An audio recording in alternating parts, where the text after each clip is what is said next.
Salut tout le monde, j'espère que vous êtes en forme. Aujourd'hui, on va parler des campagnes de fin d'année pour les fêtes de fin d'année. Pourquoi est-ce que je fais une vidéo en septembre pour les campagnes de fin d'année? Parce que, en fait, les campagnes de fin d'année, ça se prépare plus tôt qu'à la fin de l'année. Donc, concrètement, je préfère en parler maintenant que d'en parler quand c'est trop tard. Donc maintenant, en fait, on va juste parcourir ensemble quelques conseils que je donnerai en fait à une petite PME pour leur campagne publicitaire de fin d'année et comment, en fait, concrètement, ils peuvent mettre ça en place et à quoi il faut penser. Si vous ne savez pas encore qui je suis, mon nom c'est Basel Kamel, je suis le fondateur de LPL Agency SARL et ce qu'on fait c'est qu'on aide les petites PME à exploser leur chiffre d'affaires grâce à nos méthodes de marketing digital. Si jamais vous voulez travailler avec nous, vous avez un lien en dessous dans la description dans lequel vous allez pouvoir booker un meeting avec moi et dans lequel on va pouvoir discuter ensemble de votre problématique et de quelles solutions on peut vous apporter pour améliorer la situation. Bon, la toute première chose, c'est évidemment qui dit fête de fin d'année dit quelque chose de temporaire. Donc si vous avez quelque chose de temporaire, on peut très bien jouer là-dessus en fait et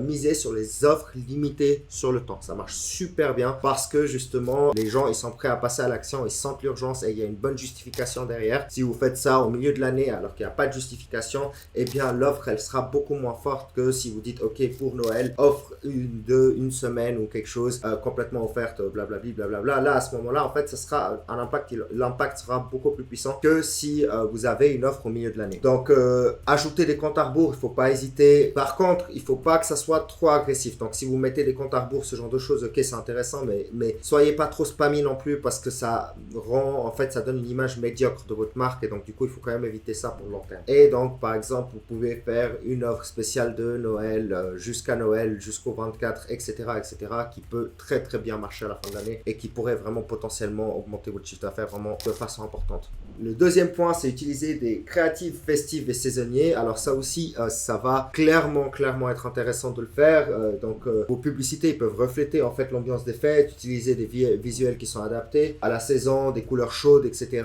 Et puis en fait, bref, vous mettez sur vos créatifs quelque chose qui est en rapport avec les fêtes de fin d'année. Ça va clairement être aussi intéressant dans le sens où justement votre communauté va voir que vous leur souhaitez des bonnes fêtes de fin d'année, etc. et que vous êtes dans l'ambiance. Donc concrètement, ça aussi c'est très bien de le rajouter, de mettre des couleurs chaudes et de mettre en fait ces éléments de festivité dans vos pubs. Faut pas oublier que vos pubs aussi, elles doivent attirer l'attention en fait dans un flux qui est assez saturé dans le sens où il y a beaucoup de publications, beaucoup de choses et les gens ils ont un temps d'attention qui est très très court. Donc du coup, n'hésitez pas aussi de faire un petit peu les choses un peu différemment par rapport à ce que fait la concurrence ou font d'autres publications pour attirer l'attention, tout en incluant quand même cette partie festive. Donc agiter des guirlandes, des flocons de neige, etc. pour évoquer la période de fête, c'est toujours un plus dans vos pubs de fin d'année. Aussi, un truc qui est extrêmement intéressant, c'est d'utiliser le retargeting pour cibler en fait les visiteurs récents. Donc, comme je l'ai déjà expliqué à plusieurs reprises, vous avez un pixel en fait sur votre site internet. Si vous avez un pixel sur votre site internet, en fait, Facebook récolte les datas des gens qui viennent visiter votre site et du coup, c'est assez facile de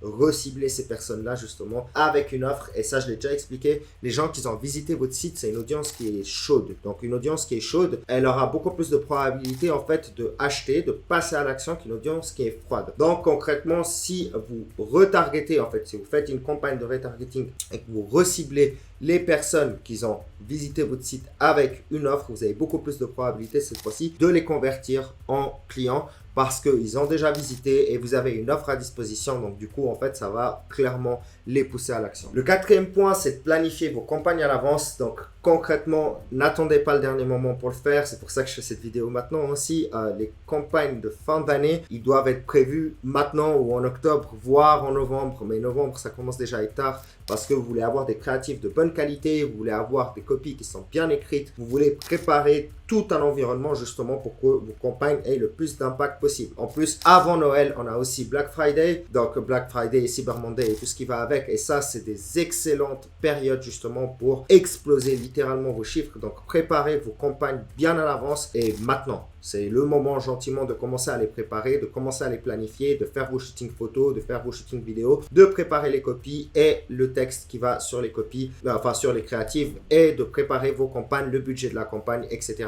Tout préparer maintenant et pas au dernier moment parce qu'effectivement, si vous préparez au dernier moment, en plus, si on compte le fait qu'il y a énormément de concurrence à ce moment-là, vos campagnes vont clairement pas rapporter le même résultat que si vous préparez tout ça à l'avance. Ensuite, capitaliser sur le sentiment de communauté. Donc ça rejoint clairement en fait le point justement, je vous le disais, d'améliorer vos créatifs, de mettre sur vos créatifs les éléments de fête de fin d'année, mais aussi là on va un peu plus loin, on va toucher la communauté locale. Donc utiliser un message publicitaire qui touche la communauté locale. Si vous êtes une PME locale, eh bien adressez-vous à la communauté de votre région en leur souhaitant de bonnes fêtes, etc. Parce que là, de nouveau, vous touchez directement la communauté, ils se sentent beaucoup plus concernés, et quand ils se sentent concernés, eh bien vous avez beaucoup plus de chances d'attirer leur attention et de les faire passer à l'action. Et utilisez clairement un message qui met en avant à quel point vous êtes proche de vos clients et à quel point vous prenez soin d'eux, parce que de nouveau, c'est une période de chaude en fait, globalement,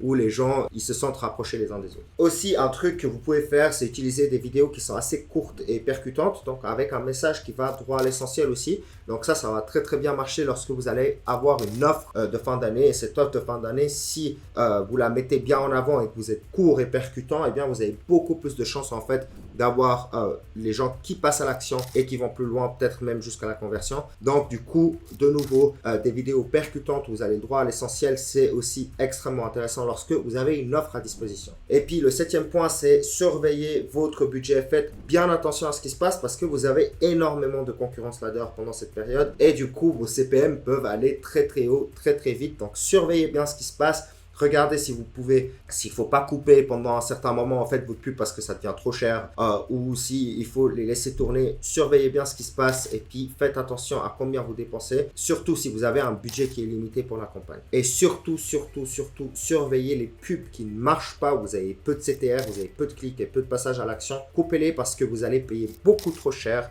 ces pubs qui ne fonctionnent pas pendant cette période. Donc vraiment surveillez vos chiffres, gardez uniquement les pubs qui marchent bien et coupez vraiment les pubs qui ne marchent pas. Si vous négligez ça, vous allez payer trop cher votre campagne et du coup vous allez avoir beaucoup moins de résultats que ce que vous aurez pu obtenir si vous aviez alloué votre budget comme il faut. Donc voilà, j'en ai fini pour aujourd'hui. J'espère que c'était utile. C'était vraiment quelques conseils généraux pour les campagnes de fin d'année. Si jamais vous avez apprécié le contenu, n'hésitez pas à vous abonner, n'hésitez pas à laisser un commentaire si vous voulez rajouter quelque chose. Aussi, si vous voulez travailler avec nous de nouveau, vous avez un lien dans la description dans lequel vous allez pouvoir booker un meeting et dans lequel on va pouvoir discuter ensemble de ce qu'on peut faire pour. Allez, c'était Basel, à tout bientôt.